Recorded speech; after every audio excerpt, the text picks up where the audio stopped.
Welcome to our channel, where we set out to explore wonderful, great works of literature. While dressed in elegant, spooky clothing. Kind of. Because? Why the hell not? Why the hell not, indeed. So we are now on our second video of our marathon, spooky marathon for 2021. And Spooky.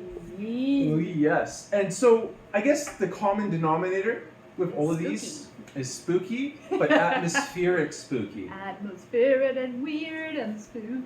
That's right, exactly. It's kind of like that singing. So I guess we have 3 different stories, and they're all short stories, and we kind of wanted to touch upon each one very briefly. So let's take the Clark Ashton Smith. Okay. Do you want to give a little biographical note on him? Is this one the... Oh, Yeah. no, you do it. You want me to do it? You're better at that stuff. Okay, well, it's kind of like... He remembers things. It's my job here. So Clark Ashton Smith was born in 1893, and he died in 1961. So, you know, somewhat modern, I suppose, considering all the other writers, right? He was a poet, a sculptor, a painter, and the author of more than 100 tales of fantasy and horror. Oh. He was actually a close friend of H.P. Lovecraft. Aha. So he wrote a lot of... Inspiration from Yeah, that. yeah, and he wrote a lot of weird fiction. And his style is very reminiscent of Lovecraft's in the sense that it's very evocative, it's very rich in symbolism, and there's an archaic element to it. It sounds like you're listening to a fairy tale, legend, myth type thing. And Yeah, it does. he did build this otherworldly fantasy type of universe, but there's a spooky, weird element to a lot of his stories as well. Yeah. So the one that we had read was, do you remember the name of it? Not Frog Lady. Not Frog Lady, because you always call it Frog Lady. Mother of Toads. That's right, that's the one. And so, what did you think of it? Okay, it's one of those stories that, for today's world, it's not quite spooky. I'd say it's spooky, not terrifying, but it gives you this murky sense. Like it really enhances your own senses. Like you can imagine what the smog and the bog felt like. Like you could almost feel the air on your skin and the stenches that are coming from it. Clamminess. And the sticky, kind of icky sensation makes you want to have a shower. And the slime of the toads in the bog, and even of the lady who's in the hut, The witch. the witch, even her own characteristics, they're very vivid in my imagination, and I love that because it gives you enough, but also not too much that you still have, like I'm sure the toad lady you have in your mind is a different toad lady than I have in my mind, which I think is the fun part of fantasy horror. Yeah, there was something very amphibian-like about that lady. Yeah. What was your favorite part of this story? I just love the descriptions. I love his graphic descriptions, and yeah, you can almost like you could feel it with all of your different senses. You can imagine the story as it unfolds, and I found it slightly claustrophobic feeling. Yeah. Like especially when there's a point when he's trying to escape from this witch's hut, and there's all these toads kind of like flying into his face. I can imagine into his mouth and his eyes, and so anyway, there's a sense of like claustrophobia there, and almost a sense of dread. Like you kind of want the guy to escape at some point. Like you want there to be a happy ending.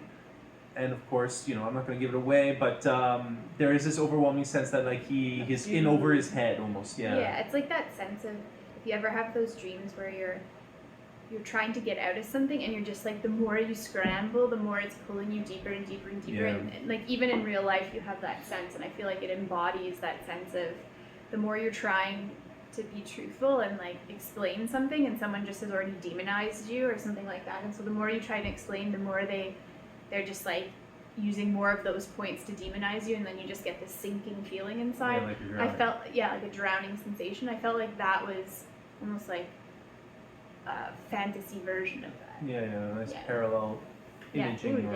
They get the same sense, but it's a different story that's going on. But Okay, so should we push on to the next one? Alrighty, we're keeping it choppy today. Choppy today. So we have Algernon Blackwood. So spooky covers. Yes, and what's the name of that one? This is Ancient Sorceries and Other Weird Stories. And this one also has something like that, right? This is the Dark Eidolon. Eidolon and other fantasies. You knew I'd stumble on that one. Oh no, I didn't actually. No, I just had it in my mind's eye. Okay, and this one was called, I forget. This one is called The Man Whom the Trees Loved. Yeah. And so this is Algernon Henry Blackwood, and he was born in 1869 in Shooters Hill.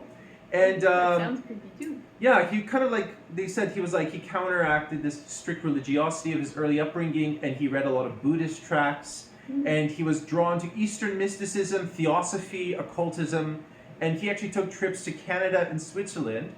And one of his most famous stories, short stories, novella length maybe, it's a longer short story, is called The Wendigo, and that's actually based in Ontario, which is where we reside. Yeah. So it has a... But of course, that's not the one we read. No, we read one, and it was actually, I feel like the setting we were in when we read it was, so perfect. It gave you this like cozy, protective feeling because we were up north and we had in Ontario, and there's this wind, rainy storm, and the trees around us were like bending and twisting and making odd sounds, and the rain was pattering on this tin roof that we were in, and we were huddled by a fire similar to this one. There are literally multiple scenes where they were describing exactly what we were experiencing. And what we were seeing outside, like with the trees moving. And I actually find his introduction very interesting because you get the sense that it is this clash almost between like almost Buddhism and Christianity in a way, right? When you hear the story of like the united couple, they're very much devoted to one another, but I almost get the sense that the man almost represents the aspect of Buddhism that embraces like nature as also having each object, even in nature, has its own soul. I know Christianity does too, to a way, just not as I think her understanding so as a husband and wife, they live in an English countryside right on the border of the woods. And she has a very sort of like a particular type of Christianity that was very much dogmatic and kind of cut off man from nature, right? And kind of gave sole supremacy to man and thinking and feeling and all these different qualities to man. But I think Buddhism probably, I don't know that much about sort of Buddhist I don't know enough to really say. But certainly the occult. Certainly occult ideas are this idea of sort of, even in Christian, like certain sort of Christian mystics, the idea that all things participate in a mind, like the world has a mind, so the animus mundi, and that all things, no matter whether there's trees or stones, mundi, I like that. So the world spirit, right? So whatever creature it is, whether it's animate or inanimate, has a certain degree of consciousness or mind that thinks in its own way to its own capacities, right? Yeah. So the idea is like the husband... That's not the spooky part, though. No. And this one's the most psychological, I would imagine, of the three writers so far that we've discussed in terms of these stories. Obviously, one thing we should be very clear, they have hundreds, each of these writers have many short stories. So when we rate these guys or we talk about them, one story of them, this is many. Exactly. And so the idea is that we haven't read all of their works in their entirety for us to make or at least not recently at least. But anyway, so what? Yeah. So anyway. That was not a sentence. So anyway, what happened was him and his wife are together, and she starts to feel the encroachment of the woods and this like dark sense of that it's almost like the woods are kind of like enticing her husband into them and stealing them away from her. Yeah, it's almost a premonition she had, right? Yeah. Oh, a fly just went into it. Ooh, spooky. Anyway, like she had this premonition where she was knew that something was going to take her husband away, right? And I think it's almost that idea of fear just overriding your ability to stay present and have gratitude for what you have. She battled with that, and I know you had a lot of empathy and almost pity for this character. I did. Yeah. Yeah, I could understand as much as I could see that her position, she kind of led herself into this position. Like you can tell, like as all flawed human beings, you can tell where her blind spots were, but yet you're sympathetic to her blind spots because she sincerely loved her husband and her husband sincerely loved her. And they did their very best. Like they tried like both of them tried to be present with one another, but it's almost like two people have different passions. Her passion was for God, and his passion was for nature. Well, for the trees and specifically, right? Yeah, but it's I found that that like kind of twist. I won't give it away, but it does play, like you're saying, elements of that psychological element where you wonder which one's going crazy. Like, are they both going crazy, or is one going crazy? Are they getting, like, they're older? Are they having dementia? Like, especially when he spends more and more time in the woods. Yeah, and then just coming back really late in the night, and you're like, it does give you this, like, it's a long-winded story, but at the same time that builds, and then you're kind of left on edge by the end. And I would say, arguably, like, she does realize that God is also in the trees. That God is in the woods. She got freaked out by that. Freaked out by that was something too foreign for her. Yeah, but she realized his presence was there too. Yeah, and that was like, but it was like, or a presence. I don't know if she really fully claimed it to be God. I think maybe part of her thought it was something evil too. The ambiguity of it, right, of the outsides, right? Yeah. Okay, so that was that one. Okay. And then this cool looking one. Look at this. Something about this way it's bound. It's like it's a recent edition. Though, it's a recent edition. But it looks old. And then it says, I was conscious of the most horrible smell of mold and of a cold kind of face pressed against my own. That's very good reading. Very good reading. So this is Montague Rhodes James. Cool, eh? Or also known as, I like to call him Mr. James sometimes, because when you're this big, they call you Mr., right? I don't know. I think you've connected so much with this author that you feel like he's your teacher or something. I've read his stories many times. He always gives me a nice chill. And I just remember the first time I read a collection of his stories, and I was in bed sick, and I was made yourself more sick. Maybe made myself more sick, or I was already cold, and then it gave me even more chills. Who knows? But this is Oxford University Press edition.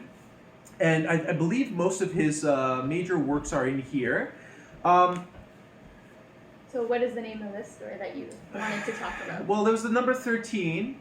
I would say any of the stories are pure gold. He's the best English ghost story writer around. 19th century, he was a Don, I believe, at Cambridge. Oh no, he was also he accepted the provostship of Eton, and in 1930 received the Order of Merit at Eton College. But what's interesting is he was also a scholar. Whoa, can I just stop one minute? What? I love the way that sounded when it closed. That's so cool. That was okay. Sorry. Sorry, keep going. No worries. I didn't mean to interrupt. No. It's really cool. So essentially, he was also a scholar of Christian scriptures and antiquity, and so he actually translated a lot of ancient Gnostic texts, which was kind of like parallel to Christianity. And early, when it was developing, it was also sort of a movement, right? And anyway, he ended up translating a lot of the Apocrypha for the biblical texts. Anyway, wasn't there a whistling one you wanted to go? Well, it's called Whistle and I'll Come to You, My Lad. Yeah. So the idea is in a lot of his stories, he's a scholar himself, and so his protagonists tend to be kind of stuffy, older, antiquarian gentlemen who take a particular fascination in history, in architecture, which is also things that he was also very much interested in, and they have kind of like their little hobbies, and they go around the countryside, kind of like finding relics, ancient relics, or looking in ancient mausoleums or crypts or churches, and they discover something that kind of affects them, changes their life, or even perhaps like results in their demise, right? And so there was an interesting academic article I had come across a few years back, and they were describing the two different contrary positions between the psychoanalyst Sigmund Freud and the works of M.R. James, and what kind of moral that he tells in his stories. And so the fundamental opposition between them is that Freud would say, we all have these dark, repressed aspects of our psyche, but in order for true healing to come about, you need to unearth them and analyze them so that you neutralize their effects, right? Okay. Whereas, in a sense, what a lot of M.R. James's stories tend to suggest to the reader is like, when you discover something from the ancient past, or something like in the mists of time that have already been long forgotten, be extra wary what you uncover and what you bring back, because you don't know what forces you've kind of unleashed. So it's an interesting sense of opposition. I honestly wouldn't want to cover any specific story. I would just want to rate him altogether. Okay, so highly recommended. Highly recommended. Anything by M.R. James. Okay, so I guess we can't really rate that one since we're not specifically focusing on a story. But can I rate him as a? You can rate him. Okay, he's a 5 out of 5. How did I know that that's what you're gonna say? You know? Okay, we're gonna just do these on Spooky Factor. Spooky Factor, good. Okay, ready? So we'll start with this one. I would say that was a good 4 out of 5 for me. Okay, I'm gonna give it a 3.8. Okay. And then this one. I would say Spooky Factor, or like generally as a story. Creepy, spooky. Spooky was like a 3.9. Yeah, I agree. But like as a story, if you're looking for something more than just spooks and chills, it was an excellent story. I would say it was like a 4.5 out of 5. As a story, yeah. As a story, yeah. Okay, well, we should have one more video for you. For Halloween. Maybe around for Halloween. Which is tomorrow. Which is tomorrow. So we'll have to maybe do another one soon. You'll bear with us. You'll bear with us. Thanks, folks. Well, thank you for coming by, and please share any of your spookiest stories. Yeah. We'd love to hear what you have read out there. Yes. I'm a bit of a gothic story aficionado myself, so I would love to hear your thoughts on what are spooky tales. Yeah, I'm still, I still think the best one I've ever read is Haunting on Hill House. Like, it's so good. Yeah. So if you have any recommendations, actually, of similar ones to that, I would love to hear it. Yes, we'd love to hear from you regardless. Regardless. Yes. Thank you. Well, thank you for joining us. Have a good evening. Have a spooky evening. Have a spooky evening. Okay.